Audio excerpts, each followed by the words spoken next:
Well, hello there and welcome. You are listening to the Kindness Matters podcast, and I am your host, Mike Rathbun. What is this podcast all about? It's about kindness. It's a pushback against everything negative that we see in the news and on social media today, and it's a way to highlight people, organizations that are simply striving to make their little corner of the world a little better place. If you want to join in on the conversation, feel free. Go ahead and follow us on all of your social media feeds. We're on Facebook, Instagram, TikTok. We're even on LinkedIn under Mike Rathbun. Check us out. And in the meantime, so sit back, relax, enjoy, and we'll get into the Kindness Matters podcast. Hey, welcome to the show, everybody.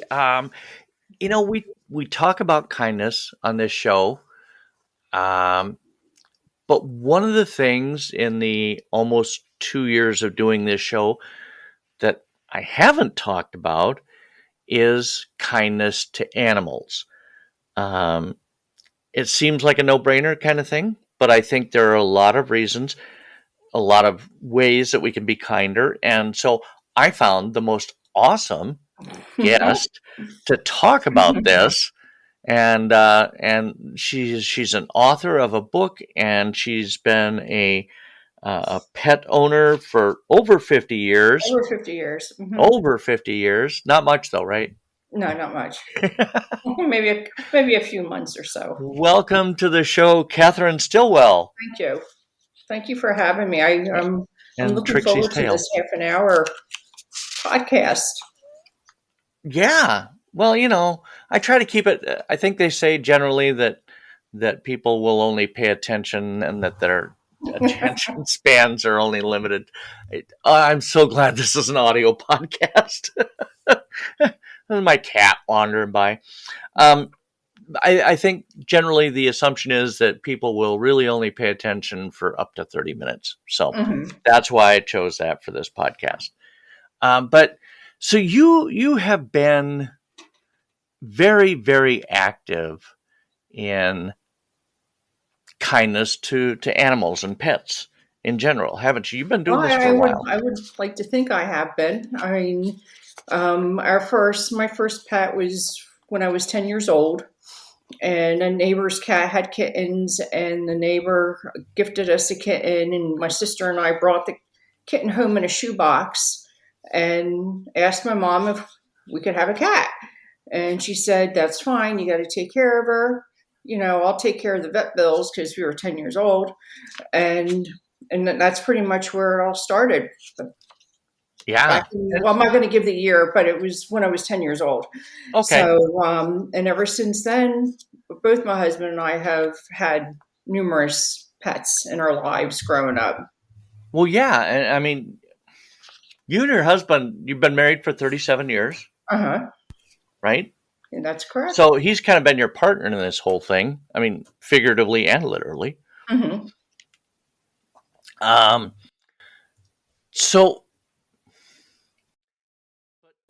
Okay. So now when you got Polly, I'm sorry. Did that, because Polly was a senior dog when you got him, right? He was a senior dog. He was 8 years old when we adopted him back in 2014. His owner had passed away in the house, and the sheriff's department found Polly outside the house wandering around, and they don't know how long he was out there. So that's pretty much all I really know about his backstory. But we were looking at the time for a smaller dog, because I had numerous hand surgeries, and having a larger dog, I was deemed not allowed to per the doctor, because he was afraid that if the dog bolted, at the end of the leash, I would be back in surgery again. So he said anything under 20 pounds would be perfect. So Polly weighed 14 pounds. And he fit the bill. He was a Chihuahua Pomchi mix. I mean, he was a little guy. A lot of little spit and fire, little dog, and we had him until 2021, Oh, where he had a massive stroke and he passed away the following day. So actually, having him was great, and he was the one that really got me into the pet advocacy, even more so than when I was doing this before we got him. yeah. And he and I would go on. We would do fundraisers for the senior pets, and the funds would go towards getting them up and ready for adoption to get them out of the shelter as soon as possible. Oh, Because sure. from what I was taught, senior animals, special needs, and black furred animals remain at the shelter longer than any other age group or type of animal, and it's true. A Is lot of that a people. psychological thing, do you think? I mean, Well, I'm presuming with the black fur, it's because of superstitious, like the black hat, that type of thing. Which yeah. that's what I believe. And then no Okay. one really wants to take care of a special needs or a senior dog or a senior pet. Yeah. My wife and I adopted a same kind of situation. She was a little poodle mix, and she and her brother had gone to Humane Society after the owner passed, and we went in. My wife was looking for a lap dog, and we found this little ragamuffin. She'd had breast cancer. They had removed the mass, and she was 10 years old. Hmm. And that, I think that's exactly what you're talking about. People will look at that and go, "Ooh, I don't know." But Well, I kind of have an argument for that because, I mean, any animal at any age can come down with any type of medical problem. oh, It's sure, just, it's just a stigma, I think, for the senior animals where they get the bad rap.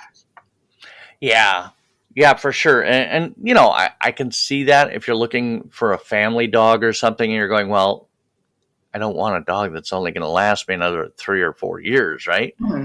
But we looked at, and the name on her card was Churi, Churri, Bumbles, Hmm. Bumbles. And we looked at her and we went, nobody else is going to take her. She's going to live the rest of her life in this shelter. Because she was 10 and she had Hmm. had breast cancer and, all of this stuff. And so, I mean, it was a no brainer for us. We had to take her home. But yeah, that is kind of but they make the best dogs. They make the They best do. companions, don't they? Yeah, they do because they're already set in their way. They sleep a lot. Uh, Unless you have a really active dog, breed. Um, they were perfect for us, for our family. So, or he was, and I would I would do it again in a heartbeat. Oh, sure. Yeah. But you had been active with animals from beyond. Was that before, Polly, when you would when you would volunteer with the cats? Well, I worked in a rescue back in Northern California. I Mhm. went there for my internship when I was in college. And then from there, we moved out here to Illinois, and I've worked in 3 or 4 different rescues and a county shelter. And I learned a lot. And it got me even more so involved after we got Polly when I was doing the fundraisers for those senior pets. That's where things really took off. And it's it was a wild ride, and especially after the pandemic, because people were adopting animals because they were home, and when they had to go back to work, then the animals went back to the shelter. And now the shelters and the rescues are busting at the seams, just inundated with all these Yeah. pets. And Yeah. that's what really made me decide to write the book and add the suggestions that I did in the book to help people try and help keep their pets from becoming a stray, so they don't end up Yeah. back in the shelter. So it went from a simple little children's book into a lot more. A lot Because at more. that point I needed to find a way to try and help the animals from staying out of the shelters. Yeah, for sure. And when we talked before the show, you you came up with 5 tips Hmm. to help to be kinder to animals and our Hmm. pets. Correct. So let's talk about some of those. Number one, microchipping. Microchipping is a biggie, and it's one of the best things a pet parent can do to their animal for their animal. And I say that because a lot of the animals that are brought into the shelter that come in as strays are not microchipped. Yeah, Now it varies by cost, depending on where you live. sure. Where I'm at, it's only $35 for a microchip to be implanted into the pet, and they give you, at least out here, they give you a website that you can go to where the chip came from, and you update your information because the shelter or the rescue, very unlikely will they do that for you. That's something you Oh, need to do on your own. oh, And a lot of people don't know that. They think when they bring the pet home that the pet is good to go, and that is not the case. yeah. So it's just like maybe about a 10-minute process. You log in, you type in your phone number, your contact info, and I think the hardest part is trying to remember whenever your information changes that you should really go back in there and update the info, Oh, yeah, for and sure. that's just not happening.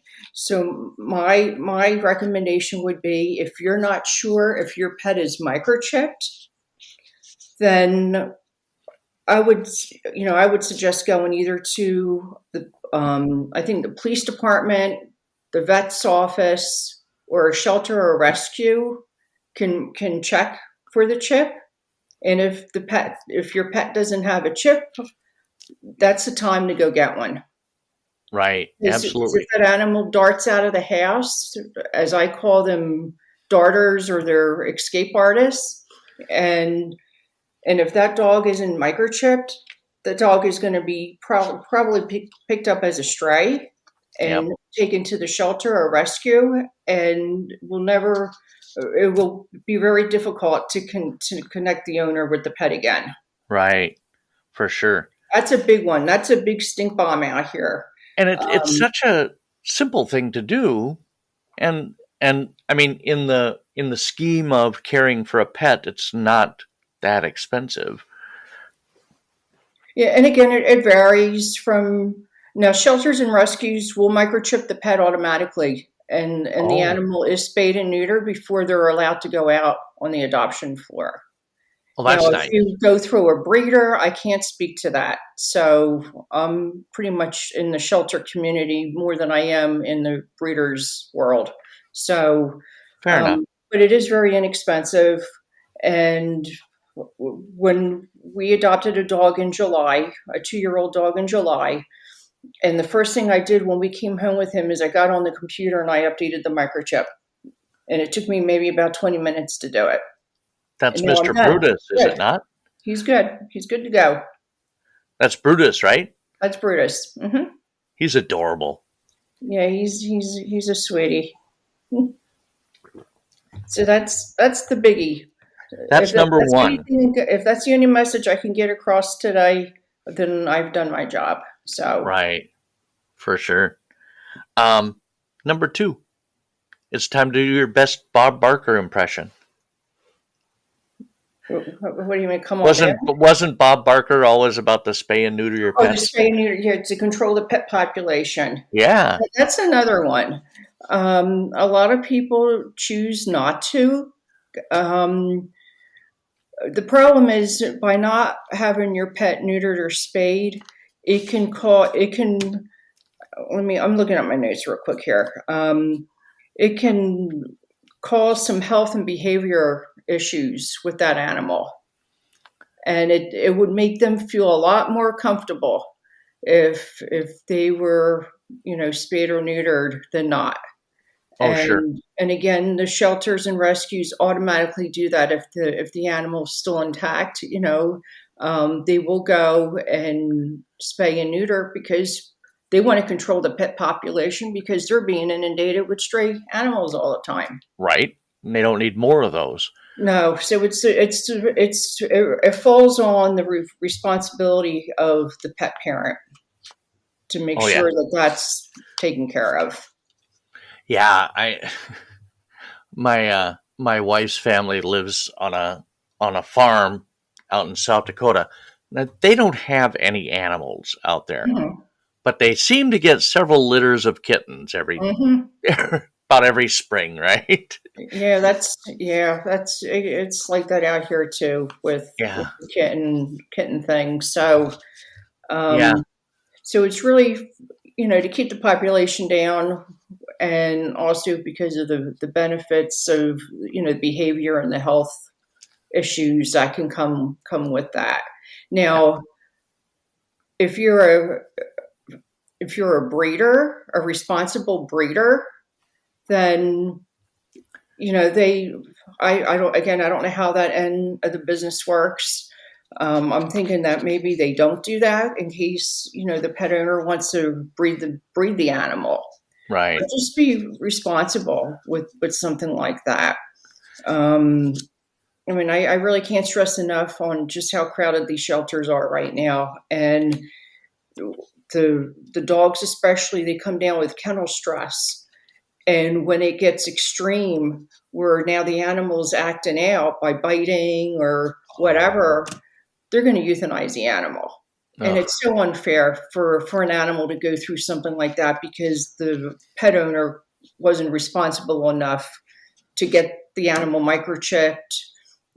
So that I'm always going to go back to the microchip because that's a Oh, real sure. problem. So I wonder, and this is completely off topic, but I think about the hurricanes and the natural disasters that we had down in the southeast. I'm sure the shelters are getting all kinds of dogs and definitely. cats.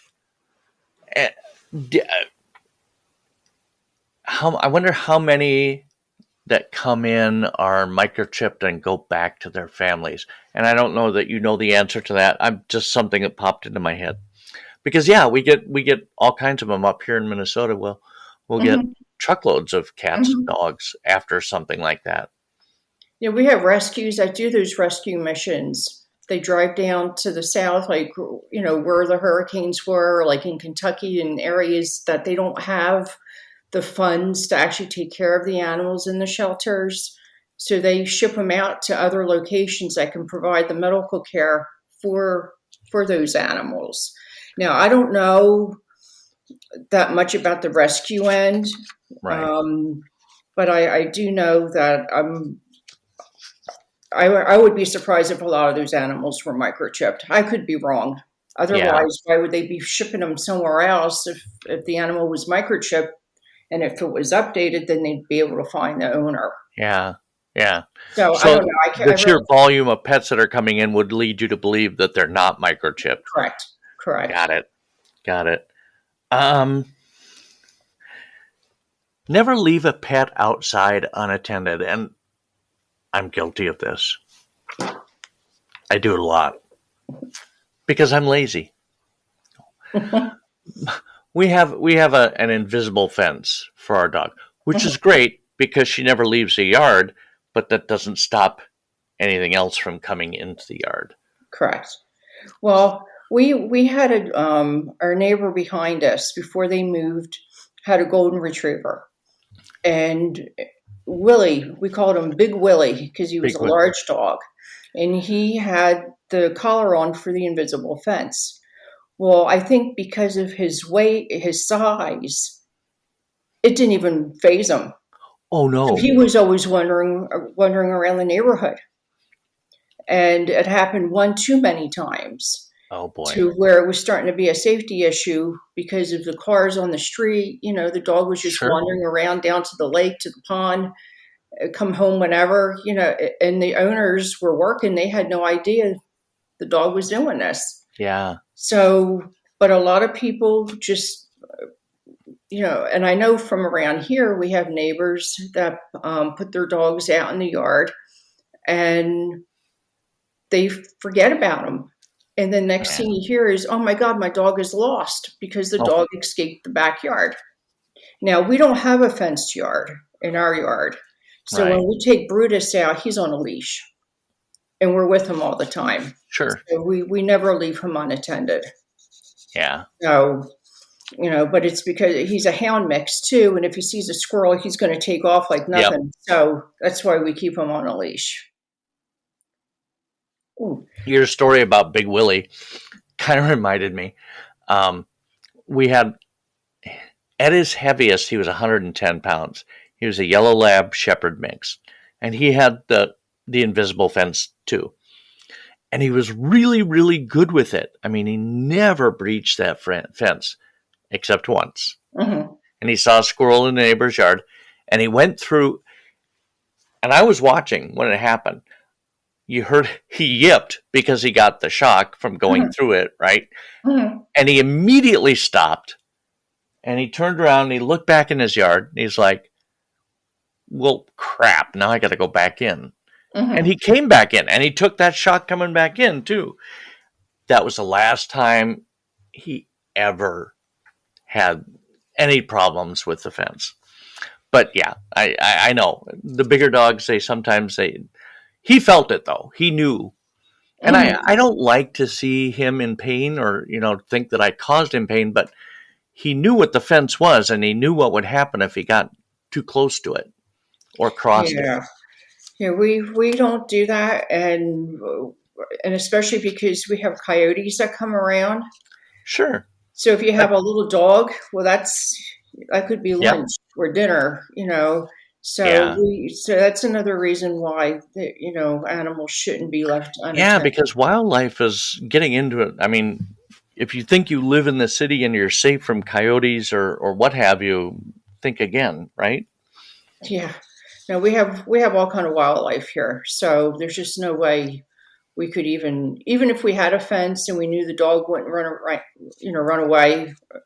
I think we'd always keep him or her on a leash. Yeah. That's what we did with Paulie too, because we didn't know what he would do, so we weren't going to take a chance. So, okay, number 4, gifting. Good idea? Bad idea? I think it's a terrible idea. I don't think I would like it if at Christmas time someone came over with a puppy, and I have no financially or no way of caring for a puppy. Sure. That's a personal choice, and that should be up to the actual individual if they want to adopt. It's a big decision. It's a lifelong decision. Right. And yeah, or it should be. It should be. I mean, it should be. Now, my husband and I have been fortunate, and with all the pets that we've had, we've been able to keep them for their entire life. We had one cat that we had for 19 years. I mean, they've all lived into seniorhood. I think it's a personal choice, unless you really, really know the person well and you got their permission ahead of time. I mean, but I think coming into a house with a puppy and a stocking and, Merry Christmas, well, it may not be very Merry Christmas for the receiver. So, oh, for sure. Yeah, because you see these videos, right? And they're gifting dad or whoever with a puppy, and it all looks so cute. But you got to make sure that the person. There's a lot more to it than just handing over a puppy. Puppies are a lot of work. They're like a toddler, but they don't talk. Yeah, exactly. Well, they do, but and it's just. Like I said, it should be a personal choice for the person and not a surprise. Never surprise somebody with a puppy or a kitten or what have you. Or a rabbit during Easter time. I was just going to say that, yeah. The shelter, the county shelter here where we got Paulie from, they're considered an open admission shelter, meaning they can accept any animal Oh, wow. livestock. I mean, they've had chickens, they've had hens, roosters, a goat at one point. And they got to go to rescues that can take these animals because it's just a county shelter. They can't take care of livestock Well, there, yeah. What are you going right? And goats? it's just unbelievable. But the worst time is during Easter when people go out and buy chicks and rabbits. Yeah. And rabbits are one of the hardest animals to take care of. They're a lot of work. And many times these rabbits are sent back or sent to the shelter because the people didn't realize just how difficult they were. Yeah. Yeah. They're really they're high maintenance pets. I They're mean, they very look high soft maintenance. and cute and fuzzy, but they're really high maintenance, You aren't they? need to be an experienced rabbit owner in order to really appreciate it. It's not something that I would want to do because I know nothing about rabbits and I'm not at the point in my life where I really want to learn. Um, Fair but yeah, enough. that's the other thing. Just if you don't think you can take care of a particular animal, then don't even go there. Yeah. Do what you're Yeah. comfortable with. So Exactly. Um, and the final tip that you had was to take a pet certified first aid and CPR class. I had no idea that that was even a class that one could take and be certified in. I took a class every time we adopted an animal. Wow. And you get it's a 2 year certification. On my website, there's a tab there on taking care of senior pets or helpful information. And there's a link to the course that I took earlier this year. And it's about I think it's a 4 or 5 hour course that you do online. Oh, wow. And at the end, there's, I don't know how many questions you have to take. And when you pass, they give you a certificate, like a little card, like a little library card type of thing. Yeah. And you're good for 2 years. And it's taught by a veterinarian somewhere in the United States. I forget where she's from. She's And qualified, so. I've done it for both dogs and cats because we've owned both types of animals. Huh. It's Okay, like I'm going to have to go $20. look I at mean, that. it's really I'm expensive. very interested now in what CPR for a dog would look like. That's, I mean, if you want to really be a good pet owner and and be kind to your animals, because these are your companions, Mhm.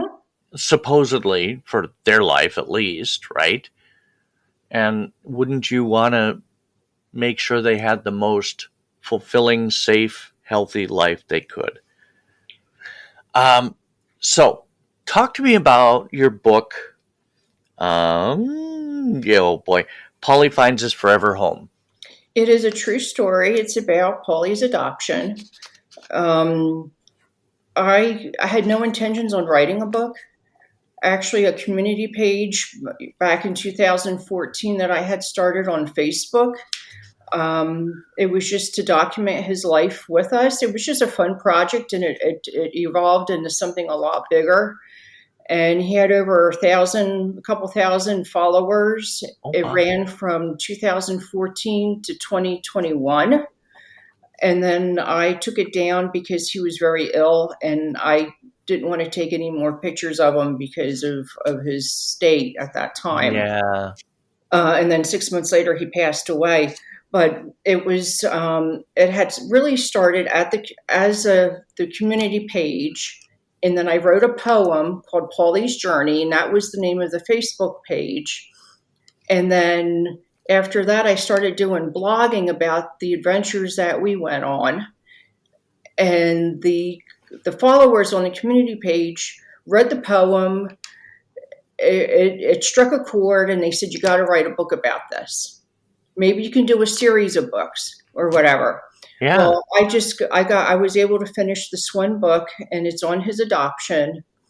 And I have in there 2 pages of suggestions on how to keep your pet from becoming a stray.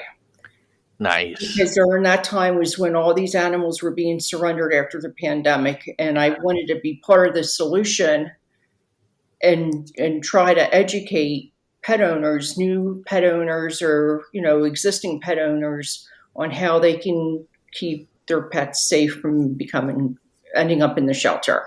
Yeah. Wow. So it turned into like an educational tool at that point. Yeah, and it kind of looks like a children's book, but it doesn't really. I mean, it's more than that, right? Oh, definitely. Definitely, Yeah. it is a children's book. It's for ages 3 to 7, and Shoot, I thought you were going to say 3 to 70.